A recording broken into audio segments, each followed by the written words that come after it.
네, YTN 라디오 이재현의 뉴스 정면 승부 3부 이어갑니다. 화요일 이 시간에는 정치 현안들에 대한 국민의힘의 행보 진단해보면서 소수 여당으로서의 향후 과제들까지 짚어보는 코너죠. 국민의힘 안착중 순서로 마련이 되어 있습니다. 자, 전효옥 전 의원님 전화 연결합니다. 전 의원님 안녕하세요. 네, 안녕하세요. 이 앵커님. 네, 안녕하세요. 자, 이 코너 제목이 국민의힘은 안착 중인데요. 좀 네. 선거 대선과 지선을 이기고도 지금 비상 상황입니다. 국민의힘도 좀 비상 중이라고 이게 코너 제목을 바꿔야 되지 않을까 싶은데 말이죠. 국민의힘이 의원총회를 열어서 비대위 체제로의 전환을 결정을 했습니다. 자, 이 뒷배경으로 이른바 윤핵관을 중심으로 한 의원들이 뒤 힘을 받쳐주고 있다. 결국 윤심의 반영 아니냐. 이런 분석들이 있는데 어떻게 보십니까? 그렇다면 뭐 비상 중이라는 말을 쓸 필요도 없었겠죠. 네. 사실은 지금 이 상황이라는 거는 지난 이 5년 동안 문재인 정권부터 뭐 차곡차곡 쌓였던 또 거기에서 매우 무력했고 그렇지만은 그 와중에서 정권 교체로 5년 만에 해낸 기적 같은 일을 했던 네. 이 국민의당 안에 국민의힘 안에 있는 네. 일종의 그 문제 해결에 대한 방식이다 저는 이렇게 봅니다. 그렇기 때문에 굳이 뭐 윤핵관이라는 단어도 전 별로 좋아하지 않고 예. 또 윤심이라는 것도 굉장히 고루한 표현인 거죠. 지금과 같은 시대에. 예, 예. 어쨌든 제가 볼 때는 비상 중이라는 인식 이거는 이미 성상납 은폐로 당 대표가 당원권 정지 6개월을 먹었으면은 네. 오래전부터 비상 상황인 거죠. 예, 그래서 예. 국민의힘 의원들이 글쎄요, 윤핵관 뭐 이런 거 저도 안 좋아합니다만 네. 이건 또는 이핵관이건 간에 지지자들에게 또 이대로 갈 수는 없다는 거. 이거는 모든 이 국민의힘에 연관된 분들이 알고 있는 거라고 봅니다. 네. 그래서 정확히 말하자면 윤심의 반영이 아니라 네. 윤석열 지키기의 반영이다 이렇게 볼 수도 있죠. 왜냐하면 이 윤석열 후보가 아니었다면 5년 만에 정권 교체도 불가능했다고 보는 이 당심이 있고요. 또 예. 윤석열 후보에게 보수 유권자들은 이 대통령까지 이렇게 아주 밀면서 여의도의 국회의원들보다는 훨씬 더 순수하고 또 무겁고 진지한 책임감을 갖고 있다. 네. 그래서 저는 넓은 당심이 반영된 거다. 이렇게 생각합니다. 아, 예. 그러니까 윤석열 대통령을 지키겠다는 당심의 반영이다라고 말씀하셨는데 또 앞서서는 이제 국민의힘만의 문제 해결 방식이라고 했어요. 네. 국민의힘만의 문제 해결 방식. 글쎄요. 좀 언뜻 보기에는 좀 상당히 거칠어 보이고 또 국민들에게 큰 실망도 주지 않았습니까? 어떻게 보세요? 그러면 이 문제 해결 방식이 적당한 거라고 봐야 되나요? 전 적당하다고 봅니다. 그래요? 왜 그러냐고 하면은 사실은 이제 이재훈 앵커께서는 이 정치를 어쨌든 주변인으로서 객관적으로 보고 계시지 않습니까? 네, 예. 근데 정치의 말하자면은 여의도에 이 정치의 당사자로서 행동대로서 이렇게 정치를 하게 되면은 이 정치라는 것은 늘 꿈틀거려야 하고 네. 역동적이어야 됩니다. 예. 그래서 어떤 문제하고 그거를 이제 이 멀리서 지켜보는 것이 아니라 예. 걷어붙이고 나가서 정면 돌파하는 것이 바로 정치입니다. 어. 그런 점에서 국민의힘이 그동안에 많은 비판을 받아왔던 게 뭐냐면은 네. 뭐 초식 공룡당이다. 공주들하고 도련님들만 있고 별로 움직이질 않는다. 네. 겁이 많다. 민주당의 그 운동권으로 이렇게 똘똘 뭉치고 수많은 이 시위 전력을 가진 사람들이 하고 소리 한번 지르면 네, 예. 죄송합니다 하고 이렇게 물러나고 이런 예. 거에 대해서 사실은 많은 이렇게 지지자들이 비판을 했는데 네, 예. 이번의 경우는 정면 돌파하겠다는 거니까 어떻게 보면은 제대로 된 그 정치에 네. 이 정석대로 가는 거다. 저는 그렇게 생각합니다. 그래요. 일종의 그 야성의 회복이라고 봐야 되나요? 정면 돌파. 그렇죠. 그렇기도 하고 원래 정치란 예. 그런 겁니다. 왜냐하면 그냥 구경하고 또 이 훈수도 없고 이러다가는 그냥 영원히 정치에서 이 마이너스 삼성 같은 거 뭐 이렇게 되는 거죠. 예. 자, 이번 비대위 결정, 비대위 체제로의 전환 결정이 결국은 이준석 대표의 복귀를 막는 것이다. 이준석 대표의 네. 복귀는 끝났다. 이렇게 네. 봐야 되나요? 그게 뭐 자연스럽게 이렇게 될 줄 뭐 웬만한 사람들은 다 예견하고 네. 또 상식대로 간 거다 이렇게 봅니다. 일단 뭐 이준석 대표의 복귀라는 거는 본인이 과연 그 복귀의 가능성을 크게 믿고 있었던 것 같지가 않습니다. 왜 그러냐?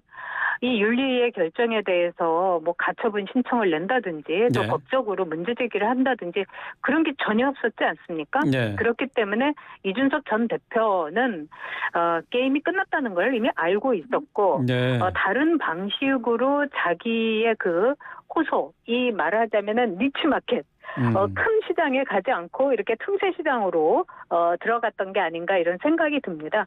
이제 비대위를 거쳐서 굉장히 빠른 조기 전대로 갈 겁니다. 그리고 네. 비대위원장이 뭐 길어야 2, 3개월이겠죠. 그렇기 때문에 또 뿐만 아니라 이제 이준석 대표 전 대표에 대해서 당원권 정지를 떠나서 이제 경찰의 수사 결과도 나올 거고요. 또 이 경찰은 지금 성상납 은폐의 문제가 아니라 위계에 의한 뇌물수수 문제를 넓히고 있기 때문에 이게 네. 더 큽니다. 그래서 지금처럼 말이 이 장외 정치지 사실은 팔도 떠돌이 아니겠습니까? 네. 근데 그걸 언제까지 하겠습니까? 그리고 글쎄요, 국민들은 이런 이 정치의 그 본 궤도에서 벗어난 거에 대해서 빨리 실증을 냅니다. 제 정치 경험으로 볼 때. 네. 아마 지금 이준석 대표는 심리적으로 매우 극도의 초조, 불안 상태일 겁니다. 네. 근데 오늘 이제 최고위에서 상임 전국위와 전국위 소집 안건을 의결을 했어요. 근데 여기에 네. 참석한 최고위원이 배현진 의원 또 윤영석 의원입니다. 근데 네. 이 두 사람은 사실 사퇴 의사를 밝혔는데 참석을 해서 이 안건을 가결시켰거든요. 네. 이 부분에 문제는 없을까요? 아무 문제 없죠. 아무 문제 없습니까? 나 내일 투표하러 가겠다. 네. 이러면서 투표 안 하러 갈 수도 있고 갈 수도 있는 거 의사의 문제 아니겠습니까? 가장 중요한 사퇴를 거는 선언했잖아요. 선언은 했지만은 그건 수리가 안 된 거죠. 수리가 안 돼서 아직은요? 상관없다. 예를 들면 예. 조수진 의원은 수리가 됐습니다. 사퇴서가. 네네. 그래서 안 간 거고. 그렇다면은 사퇴서가 수리가 안 된 그 최고위원들한테 나와서 의결을 해달라. 뭐 이건 아무 문제 없죠. 아무 문제 없다고요. 예. 네. 나중에라도 뭐 이준석 대표 같은 경우는 이제 이 최고위 결정 자체에 문제가 있다라고 법적으로 문제 제기를 하지 않을까 싶기도 한데 말이죠. 그럼 진작 했어야죠. 진작 했어야 된다? 예, 윤리 문제부터 진작 했어야 되는데 예. 제가 이렇게 보면은 왜 법적으로 그 어떤 호소도 하지 않을까? 그러면서 이제 몇몇 사람들에 대해서 명예훼손으로 계속 고소하고 또 이런 일은 또 하더라고요. 그런데 본질은 정말 자기가 그렇게 억울하고 성상납 받은 적 없고 배나사의 선물 받게 뭐 자기가 이렇게 뭐 얘기한 적도 없고 또 이 장의사한테 이 김철민 실장을 보내갖고 그 새벽에 7억 각서 쓴 거. 네. 이거는 내가 전혀 한 게 아니라 이 김철민 실장이 알아서 내려간 거다. 뭐 이렇게 됐다면 이건 분명히 저 같으면 법적으로 네. 치열하게 다툼을 벌이겠습니다. 네. 그런데 안 했잖아요. 예. 근데 어제 그 정미경 최고위원과 통화를 했는데요. 뭐 정 최고위원이 얘기하기를 가처분 신청 같은 것 또 재심의 뭐 이런 법적인 투쟁을 하지 말라고 충고를 해줬다고 하는데 아마 이준석 대표가 그 정 최고위원의 이 조언을 듣지 않았다면은 가처분 신청을 하지 않았을까라고 싶기도 한데. 글쎄요. 정 최고가 어쨌든 동명의 준성맘 아니겠습니까? 근데 자기 편이라고 생각했는데 네. 거기서 법적으로 다툼을 하지 말라, 묻지 말라. 이게 무슨 뜻이겠습니까? 또 이준석 전 대표가 이렇게 머리가 나쁜 것도 아니고. 네. 그래도 아들들은 엄마 말 잘 따르잖아요. 왜냐하면 엄마가 그래도 아들 편에 있는데 그러니까 뭐 엄마가 하지 말라고 한다고 해갖고 이제 안 했다 이런 것도 있겠지만은 뭐 피를 나는 엄마가 아니기 때문에 본인도 여기저기 알아봤을 거 아니겠습니까? 예, 예. 그 결과라고 봅니다. 예, 그렇군요. 자, 이준석 대표 그렇다면 앞으로 남은 선택지가 무엇일지 궁금한데요. 어떻게 보세요? 제가 볼 때는 선택지가 별로 없다 이렇게 봅니다. 별로 없다고요? 이미 예. 늦었어요. 그리고 게임이 끝났고요. 네. 사실은 이 7억 각서 문제를 얘기할 때 예를 들자면은요. 오세훈 시장이 서울시장에 지난번 후보로 나갔을 때 이 생태집 사건이 떠들썩했지 않습니까? 예, 예. 근데 만일 오세훈 시장이 그 생태탕집의 아들한테 그 새벽 1시에 사람을 보내서 7억 각서를 투자 각서를 써줬다면 어떻게 됐을까요? 오세훈 시장은 아마 그날로 물러났어야 될 겁니다. 네. 근데 이 이준석 그 전 대표의 경우에는 똑같은 뭐 사안이고 본인이 이 김철균 실장을 그 새벽에 보낸 게 녹취록에도 있고 뭐 발췌를 했던 어쨌든 간에 이걸 부인을 안 하는 거잖아요. 그리고 제가 만약에 김철균 실장이 알아서 7억 각서를 썼다 하면은 저는 정말 김철균 실장을 가만 안 둘 겁니다. 그런데 우크라이나 갈 때도 같이 모시고 가고 예. 네? 이상하지 않습니까? 그리고 다른 걸 다 떠나서 예. 이런 시끄러운 일에 대해서 당대표라면 무한 책임을 져야 되는 거죠. 사죄하고 자숙하든지 아니면 이제 약속대로 우주로 떠나든가. 그리고 뭐 두 번째로 이제 얘기 나오는 게 이제 신당 창당 이야기가 있어요. 예. 근데 글쎄 신당을 창당한다면은 누가 따라갈까요? 하태경 의원도 안 갈 거고 뭐 준성맘도 저는 안 갈 거라고 봅니다. 예. 이번에 의총에서도 딱 한 사람 김웅 의원만 비상 상황이 아니다 이렇게 네. 반대를 했지 않습니까? 그러니까 김웅 의원도 꼭 따라 나가야 될 사람 같긴 한데 그것도 모릅니다. 지역구의 여론이 무서우니까요. 예. 그다음에 두 번째로는 이 신당 창당 현실적으로 자금 문제가 보통이 아닙니다. 그래서 지금과 같은 시대에 뭐 디지털 정당 한다 하더라도 신당을 창당한 사람은 몇 명 안 된다. 그리고 예. 거의 없다. 이런 얘기가 나와요. 예. 왜냐하면 예를 들어서 국회의원이 한 명이라도 있어야지 국회 안에 당 사무실을 얻을 수가 있어요. 예. 그런데 지금 뭐 국회의원 김홍 의원이 따라 나가면은 사무실 하나 주겠지만 김홍 의원이 따라 나갈까요? 자, 그리고 이 전국 조직까지 짜고 이러려면 엄청난 자금이 듭니다. 네. 그리고 그러려면은 유승민 전 의원이나 이준석 전 대표가 집도 팔고 재산을 다 처분해가지고 네. 상당 자금을 대야 되는데 뭐 그것도 힘들지 않겠습니까? 예, 예. 그 두 분 스타일로 볼 때? 예. 현실적으로 선택지가 뭐 마땅치는 않네요. 예. 자, 지금 안타깝습니다. 예. 자, 지금 뭐 비대위 체제 전환과 관련해서는 국민의힘 안에서 권성동 원내대표의 책임은 없느냐 이런 얘기도 계속 나오고 있지 않습니까? 권성동 원내대표의 책임론에 대해서는 어떻게 생각하세요? 책임 있죠. 네. 그리고 뭐 한 번도 아니고 세 번씩이나 어떤 국민들의 정말 이 기가 막힌 아니 어떻게 저럴 수가 있어 이런 이제 그 부주의에서 비롯된 엄청난 실수를 한 거니까요. 그런 점에서 이제 권성동 원내대표도 제가 보기에는 이제 상임 정국위하고 이제 정국위를 거쳐가지고 비대위 체제로 가면은 아마 이 조만간의 거취를 본인이 정하지 않을까 싶습니다. 그리고 원내대표까지 지금 이제 또 던지게 되면은 너무 큰 혼란이니까 본인도 이 원내대표 자리가 뭐 권력이 좋아서 뭐 이런 게 아니라 이 책임감을 갖고 지금 있는 게 아닌가 싶고 제가 권성동 의원을 압니다만 그렇게 복잡한 분이 아니에요. 아, 그래요? 복잡한 분이면은 그렇게 뭐 저기 이 그 회의 중에 전화 보고 그랬겠습니까? 예, 예. 그러니까 권성동 원내대표 같은 경우는 자리에 연연해서 지금 원내대표직을 유지하고 있는 것은 아니다 이렇게 보시는군요. 지금 던진다면 좀 더 본인이 무책임하다 이런 생각을 저는 하고 있다고 봅니다. 네. 그리고 또 이번에 권성동 대표가 자신의 그 정치력을 보여주는 데는 실패한 거라고 봐야 되겠죠. 그렇기 때문에 본인도 여러 가지 생각이 많겠죠. 예, 예. 그렇군요. 자, 이번엔 좀 민주당 상황을 좀 짚어보도록 하겠습니다. 지금 뭐 국민의힘 상황이 워낙 급박하게 돌아가니까 사실 뭐 크게 관심을 받지 못해서 그렇지 이재명 의원의 발언 실수라고 해야 될까요? 이 설화가 계속되고 있는 부분이 있어요. 지금 어제는 의원 욕하는 플랫폼은 온라인 플랫폼을 제안을 했는데 말이죠. 이재명 의원의 이 제안 어떻게 보셨습니까? 제가 볼 때는 정말 이 국민의힘 걱정할 때가 아닌 것 같습니다. 아, 그래요? 지금 당내에서 이 이재명 그 의원이 욕하는 플랫폼을 만들자 이렇게 하지 않았습니까? 예.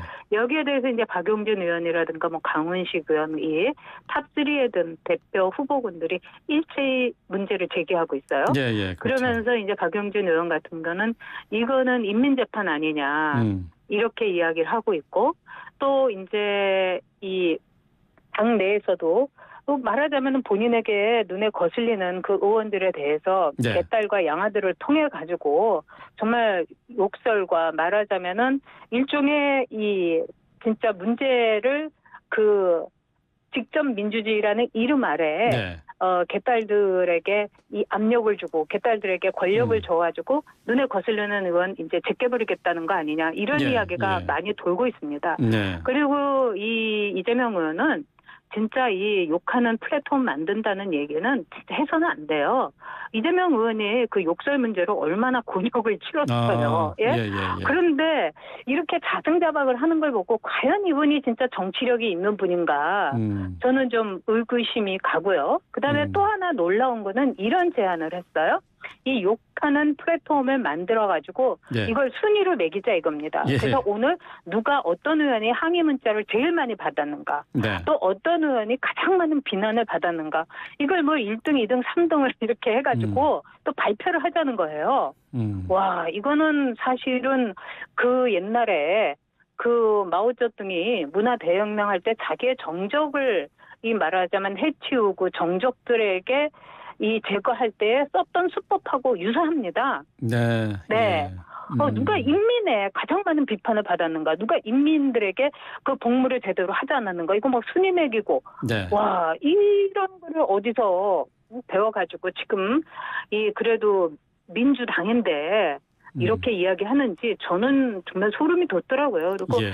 그 민주당에서 이 문제에 대해서는 정말 제대로 된 그 민주당의 미래를 원한다면 문제 제기를 해야 되는데 네. 지금 민주당은 당원도 그렇고 여러 가지 분위기가 굉장히 강성으로 가고 있는 것 같습니다. 그래서 뭐 이 사실은 그렇게 존재감이 없는 우상호 비대위원장에 대해서도 네. 이 우상호는 수박이다. 그리고 이번에 이 대표 경선을 통해 갖고 수박밭을 완전히 초토화시키겠다. 뭐 이런 이야기들이 막 나와요. 이거는 굉장히 안 좋은 일이라고 봅니다. 그리고 예. 그런 분위기에 기운을 받았는지 에너지를 받았는지 지금 이재명 의원이 욕하는 플랫폼 만든다는 거는 예.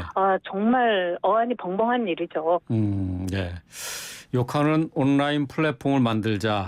이 부분에 대해서 뭐 길게 좀 얘기를 해봤습니다만은 거기에 앞서서 또 논란이 된 발언이 있었죠. 그 저학력 그리고 저소득층 가운데 국민의힘 지지자들이 많다라는 네. 발언도 했어요. 이제 네. 이 발언을 앞뒤 맥락을 잘라서 이제 언론들이 또 편향적인 보도를 했다라고도 비판을 했는데요. 어떻게 보세요? 글쎄 저도 언론이 진짜 그렇게 편향적으로 앞뒤 자르고 악마의 편집을 했나. 네. 그래서 이렇게 전체적인 발언을 봤는데 전혀 그렇지 않더라고요. 다 그리고 돌려보셨어요?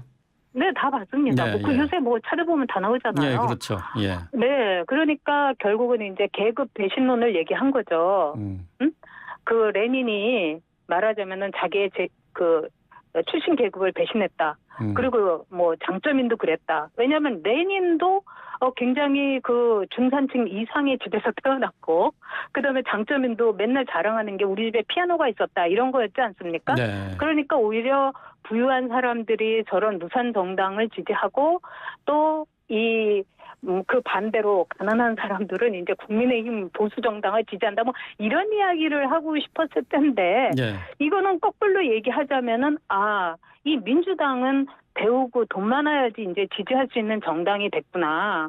참 배부르구나. 이렇게 이제 볼 수가 있죠. 그리고 이 말이 틀린 것이 일본이라든가 이렇게 다른 나라에 보면 일본의 공명당이라고 있습니다만 이 당이 물론 창각해서 이렇게 발현된 당입니다만 네. 굉장히 민생 위주로만 해서 오히려 중하층이라든가 좀 이런 분들이 이 당을 지지하고 그러면서 힘을 얻고 네. 또 그 당을 굉장히 말하자면은 이 당에서 민생을 돌봅니다. 그렇기 네. 때문에 예. 이런 식으로 이렇게 갈라치기 하는 거는 매우 어리석은 거죠. 예. 뭐 저 민주당 전당대회와 관련된 얘기도 좀 잠시 좀 의견을 좀 들어볼게요. 지금 강훈식 의원, 박용진 의원 이 후보 단일화 얘기가 계속 나오고는 있습니다만은 진전은 없어요. 어떻게 예상하십니까? 안 되겠죠. 안 왜냐하면 된다고요? 이제 네, 우상호 위원장이 일단 단일화하는 거는 뭐 정치 공학적으로 볼 때 너무 이상한 거다 이렇게도 보고 있고 네. 또 이제 컷오프 때 1등하고 2등이 굉장히 박빙이었다 이렇게 이제 우상호 위원장이 네. 막 흘리고 다니는 거예요. 예. 이거는 이제 8.28 경선이 흥행이 잘 되기를 바라는 점도 있겠지만은 지금 민주당이 겪고 있는 이제 고민을 그대로 드러내는 거라고 볼 수 있죠. 근데 네. 이제 예. 초점을 이제 강훈식 의원한테 이렇게 맞추자면은요. 박용진 의원은 일단 지명도가 있는 사람이죠. 그래서 박용진 의원이 단일화에 더 적극적인데 강훈식 의원은 절대 할 생각이 없을 겁니다. 왜 그러냐? 사실 강훈식 의원을 우리가 기억하는 거는 모바일 게임 국회에서 하다가 2번이나 걸린 의원 아니었습니까? 네. 근데 뜬금없이 임종석 전 비서실장이 지지 선언을 해서 뜬 거예요. 그렇기 때문에 강훈식 의원으로서는 이미지 변신, 네. 그다음에 전국적인 인지도를 얻는 예. 이거 태어나서 첫 번째이자 마지막일 기회인데 예. 왜 중도에 단일화를 하겠습니까? 예. 그래서 끝까지 버텨서 자기 지분은 물론 예. 자기의 정치적인 이런 이득을 얻으려고 할 겁니다. 예. 단일화 가능성은 예. 제로죠. 단일화 할 이유가 없다. 자, 네. 그리고 짧게 한 뭐 20초 정도만 얘기를 좀 들어보겠습니다. 이제 국민대가 김건희 여사의 논문에 대해서 표절이 아니다라는 결론을 내리는데 여기에 대해서는 어떻게 보시는지요? 그거는 뭐 국민대의 결정이죠. 그리고 뭐 그 논문을 제가 보지는 않았습니다만은 네. 또 국민대에서 굉장히 오랫동안 사실 한 대학이 이런 결정을 내리는 거는 한두 명의 이 감수자라든가 네. 이 결정권자가 아니었을 거라고 봅니다. 그래서 예. 뭐 그거는 또 뭐 이 저기 박사 학위를 가져가지고 우리가 영부인으로 받아들인 것도 아니고요. 예, 예. 뭐 크게 뭐 중요한 문제가 아니다. 이렇게 보시는군요. 예, 알겠습니다. 오늘 네. 말씀 여기까지 듣도록 하겠습니다. 말씀 잘 들었습니다. 네, 안녕히 계세요. 예, 전효옥 전 의원과 얘기 나눠봤습니다.